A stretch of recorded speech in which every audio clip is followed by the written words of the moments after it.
Dear viewers, this is ERi-TV English news broadcast for this hour.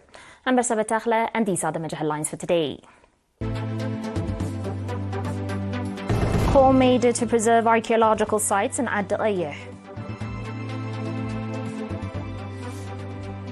Seminar on avoiding harmful practices held in Galalo subzone. One of Russia's most active volcanoes has erupted.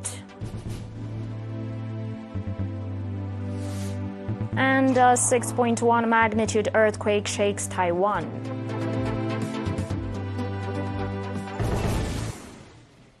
Starting with the local reports, a call has been made for integrated efforts from the public and concerned institutions to preserve the archaeological sites in Eritrea subzone, particularly in Ashmile, Ma'aloya, Tokhonda, and Kwahaito.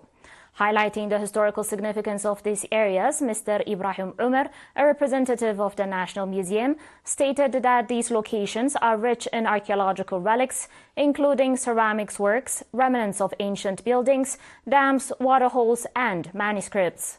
Mr. Ibrahim urged local residents and relevant institutions to pay due attention to these sites to ensure their preservation for future generations. According to documents from the National Museum, Kwahaito, which is located 15 kilometers east of Eritrea and 2,600 meters above sea level, contains about 750 various archaeological relics.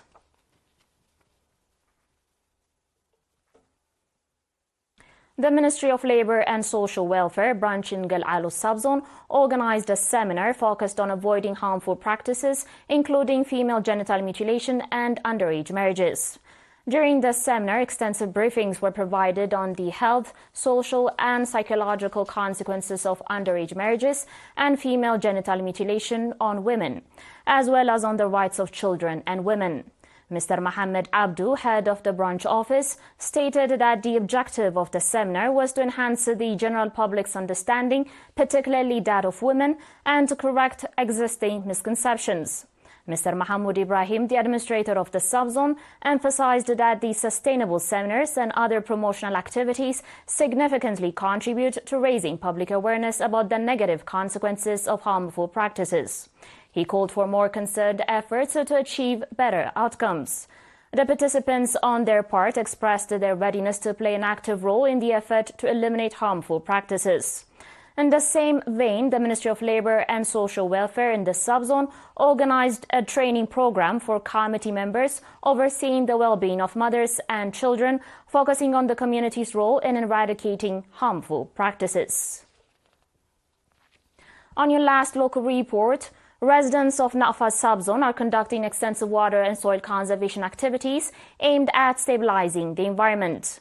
The popular campaign, supported by the Ministry of Agriculture branch in the subzone, includes the construction of terraces and water catchment schemes, as well as the planting of tree seedlings.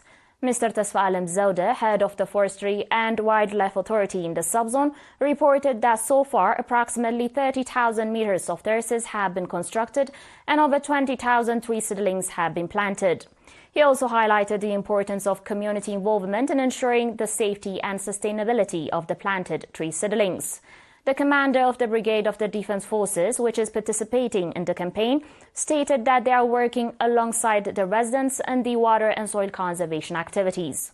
The program is scheduled to continue until the end of September.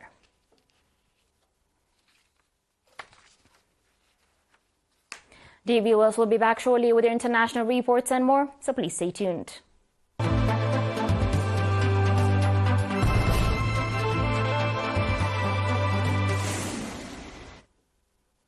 Welcome back. One of Russia's most active volcanoes has erupted, spewing plumes of ash 5 kilometers into the sky over the far eastern Kamchatka Peninsula and briefly triggering a code red warning for aircraft.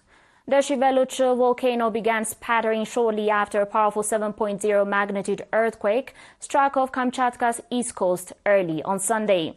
This is according to volcanologists from the Russian Academy of Sciences. They warned that another, even more potent earthquake could be on the way.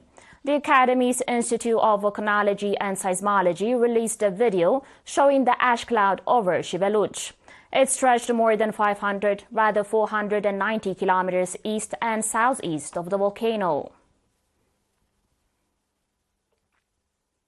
On today's final report, a 6.1 magnitude earthquake struck off Taiwan's east coast on Friday morning.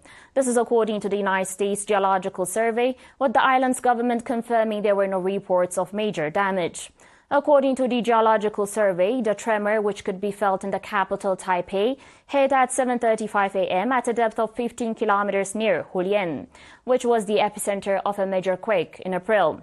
Taiwan's Central Weather Administration, which initially reported a 6.3 magnitude quake, issued a mobile phone alert warning people to keep calm and seek cover nearby. But the National Fire Agency said there was no major damage and that the island's high-speed trains, railway, and metro systems were all operating normally. Still, the government urged vigilance in the wake of a 5.4 magnitude quake that was triggered an alert on Thursday.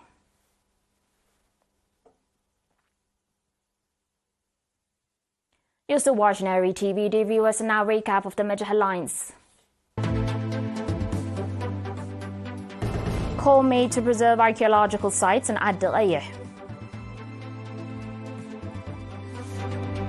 Seminar on avoiding harmful practices held in Gal'alo subzone.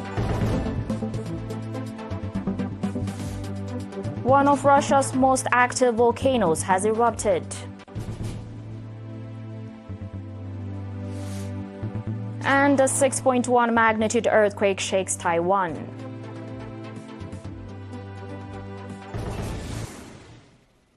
That was it for today, dear viewers. Thanks for watching, and until next time, have a good one.